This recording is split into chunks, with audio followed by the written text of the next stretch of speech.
Hello, I'm Essay, your AI essayist. Please note that all content, audio and video in this presentation are AI generated. As AI can sometimes produce inaccuracies, I encourage you to verify any factual information presented. With that in mind, let's begin. Here begins the essay. Stephen Jay Gould, a prominent figure in evolutionary biology and science communication, offers in his 1992 compilation, Ever Since Darwin Reflections in Natural History, a collection of essays that illuminate various aspects of evolutionary theory, paleontology, and the history of science. This essay embarks upon a comprehensive examination of Gould's central assertions throughout this work, assessing the evidence, methodology, and logical structure underpinning each claim. The objective is to provide a rigorous and nuanced evaluation, suitable for a discerning academic audience. Section 1: Darwin's delay. Gould opens with an exploration of Charles Darwin's protracted reluctance to publish his theory of evolution by natural selection. This section posits that Darwin's delay stemmed from a confluence of factors, including a desire for comprehensive evidence, an awareness of the potential social and religious backlash, and a period of intense self-criticism and refinement. Gould suggests Darwin wished to avoid the intellectual scorn and societal ramifications associated with radical ideas. He argues that Darwin's meticulous approach, while delaying publication, ultimately strengthened the theory and ensured its robust reception within the scientific community. The merit of this claim resides in the readily available evidence of Darwin's personal correspondence and notebooks, revealing his meticulous nature and anxieties. One observes, however, that Gould refrains from addressing the full complexity of Victorian socio-religious sentiment that Darwin faced. The argument could be further strengthened by a more nuanced exploration of the historical context, revealing the specific societal and theological debates surrounding transmutation at the time. Section 2: Natural selection and the human brain. Here, Gould delves into the contentious issue of applying natural selection to explain the evolution of the human brain. He acknowledges the potential explanatory power of natural selection but cautions against simplistic or deterministic interpretations. Gould emphasizes that the human brain's remarkable capacities, such as language, abstract thought, and consciousness, may have arisen, at least in part, as exaptations, traits that evolved for one purpose but were co-opted for another. The merit of this assertion resides in its nuanced understanding of evolutionary processes. Gould effectively communicates that evolutionary constraints and chance events can play significant roles in shaping complex traits. A possible critique is that the section seemingly downplays the adaptive value of higher cognitive function. A fully rounded argument should acknowledge the evolutionary pressures that could have directly selected for enhanced intelligence, while simultaneously recognizing the role of exaptation and developmental constraints. Section 3: The panda's thumb. This section examines the panda's thumb, a modified wrist bone that functions as a thumb, as a compelling example of evolutionary imperfection and constraint. Gould argues that the panda's thumb demonstrates evolution's capacity for improvisation rather than optimal design. He asserts it illustrates how evolution works with available materials, even if the resulting structure is suboptimal. The panda's makeshift thumb, while enabling the panda to strip bamboo leaves effectively, remains a relatively clumsy and inefficient tool when compared to a true digit. The brilliance of this section is in its clear and accessible illustration of key evolutionary principles. Gould presents a compelling case for the role of historical contingency and developmental constraints in shaping evolutionary outcomes. Subsequent genetic studies have corroborated Gould's observations, revealing the underlying genetic mechanisms that constrain limb development in pandas. This corroboration strengthens the argument made in the section. Section 4: The problem of perfection. Gould tackles the problematic concept of perfection in evolutionary biology. He challenges the notion that natural selection always leads to optimal designs and adaptations. Gould emphasizes that various factors, including historical constraints, developmental limitations, and trade-offs, can prevent evolution from achieving perfection. He uses the examples of the human spine and the peacock's tail to illustrate these limitations. The human spine, prone to back pain and injury, represents a compromise between upright posture and ancestral quadrupedalism. The peacock's tail, while attractive to potential mates, imposes significant energetic costs and increases vulnerability to predators. The strength of this section rests upon its ability to disentangle the concept of adaptation from the misleading notion of perfection. Gould effectively conveys a sophisticated understanding of evolutionary processes, acknowledging the role of compromise and constraint. Section 5.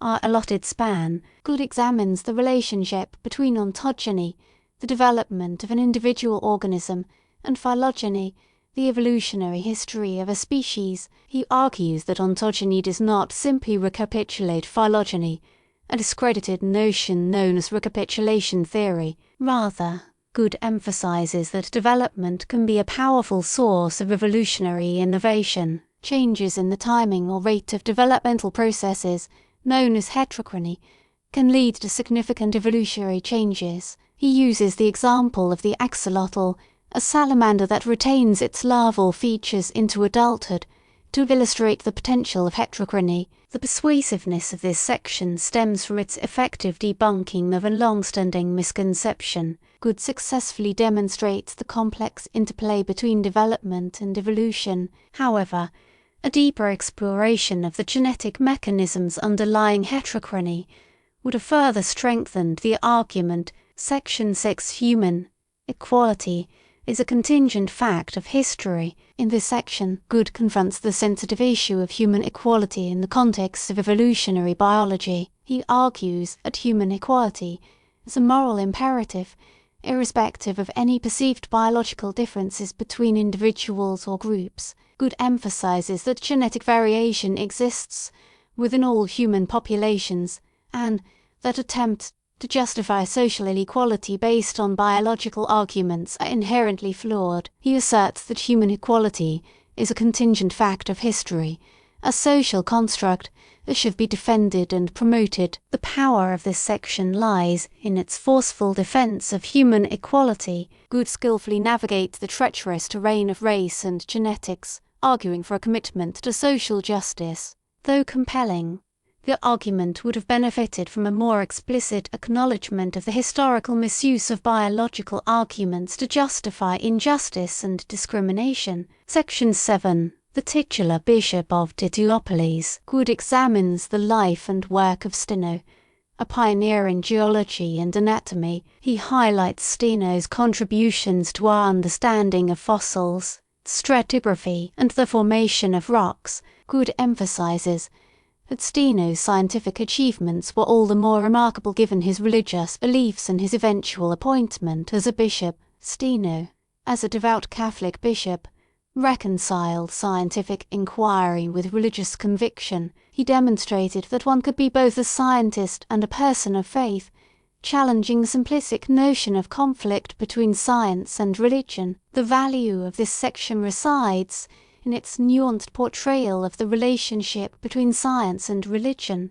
Gould presents a historical example of a scientist who successfully integrated both domains of thought. Greater detail concerning Steno's specific anatomical observations would have amplified the section's impact. Section 8. Size and shape. Gould explores the relationship between size and shape in biological organisms. He discusses how allometric scaling, the change in proportions with size, can influence the form and function of animals. Gould uses examples such as the Irish elk's enormous antlers and the human brain's disproportionate size to illustrate the principles of allometry. He explains that as an animal grows larger, its body proportions must change to accommodate the increased weight and volume. The clarity of this section stems from its effective use of vivid examples to communicate complex scientific concepts. Gould successfully conveys the importance of allometry in shaping the diversity of life. Quantifying the allometric relationships with equations and graphs would deliver an even more complete understanding. Section 9, Women's Brains. This section examines the history of scientific attempts to measure and compare the brains of men and women. Gould critiques the biases and flawed methodologies that have plagued this field of research. He demonstrates that many of the purported differences in brain size or structure between men and women have been exaggerated or misinterpreted. Gould emphasizes that there is no scientific basis for claiming that women are intellectually inferior to men because of their brains. The strength of this section lies in its critical analysis of scientific biases. Gould skillfully exposes the flawed reasoning and methodological shortcomings of studies that sought to establish biological differences between the sexes. A deeper examination of the social and political contexts that influenced this research would have augmented the section's effectiveness. Section 10, Racism and Recapitulation. Gould explores the historical connections between racism and recapitulation theory, the discredited idea that ontogeny recapitulates phylogeny. He demonstrates that recapitulation theory was often used to justify racist ideologies by claiming that certain races represented earlier stages of human evolution. Gould critiques this misuse of science and emphasizes that all human populations are equally evolved. The power of this section resides in its exposure of the dangers of scientific racism. Gould forcefully demonstrates how biological theories can be distorted and misused to justify prejudice and discrimination. Furthermore, discussing specific examples of scientific racism and how they were challenged would considerably bolster the argument. Section 11. The Great Dying. Gould examines the Permian-Triassic extinction event, the most severe mass extinction in Earth's history. He discusses the possible causes of this extinction, including volcanic eruptions, asteroid impacts, and climate change. Gould emphasizes the importance of understanding past extinctions to better understand the challenges facing the planet today. This section emphasizes that mass extinction events represent critical turning points in the history of life. Gould effectively conveys the scale and significance of past extinctions by detailing the specific geological and paleontological evidence for the Permian-Triassic extinction. The claims would gain greater authority. Section 12, Hutton's Purpose. Gould examines the contributions of James Hutton, a pioneer in geology, to our understanding of Earth's history. He highlights Hutton's concept of uniformitarianism, the idea that the same geological processes that operate today have operated throughout Earth's history. Gould emphasizes that Hutton's work revolutionized our understanding of geological time. The importance of uniformitarianism as a cornerstone of modern geology is thoroughly communicated in this section. Gould successfully conveys Hutton's profound impact on our understanding of Earth history. Examining Hutton's specific observations and geological interpretations would improve understanding of his methods. Section 13. The Creation Myths of Cooperstown. This section investigates the origins of baseball, challenging the popular myth that Abner Doubleday invented the game in Cooperstown,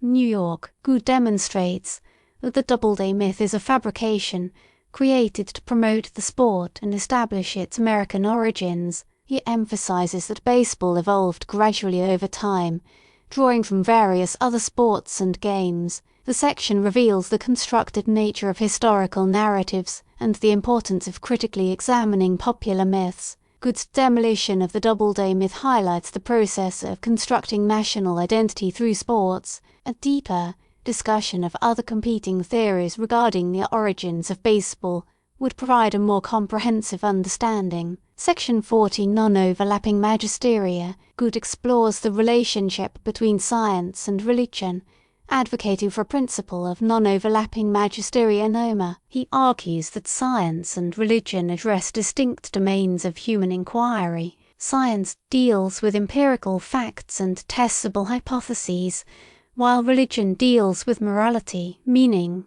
and values. Gould emphasizes that science and religion should not be in conflict, as long as each respects the boundaries of the other's magisterium. He suggests that tensions arise when each field encroaches on the other. This section provides a framework for understanding the relationship between science and religion. Gould effectively articulates the principle of noma. Further exploration of the specific ethical and philosophical implications of noma are called for, especially as they apply to contemporary debates. Section 15 Forward to Wonderful Life. Gould details the context and significance of his earlier work, Wonderful Life, emphasizing the role of contingency and chance in shaping the history of life. He reinforces the idea that if evolution were replayed, the outcome would likely be very different. Gould uses the Burgess Shale fossils to illustrate the diversity of life forms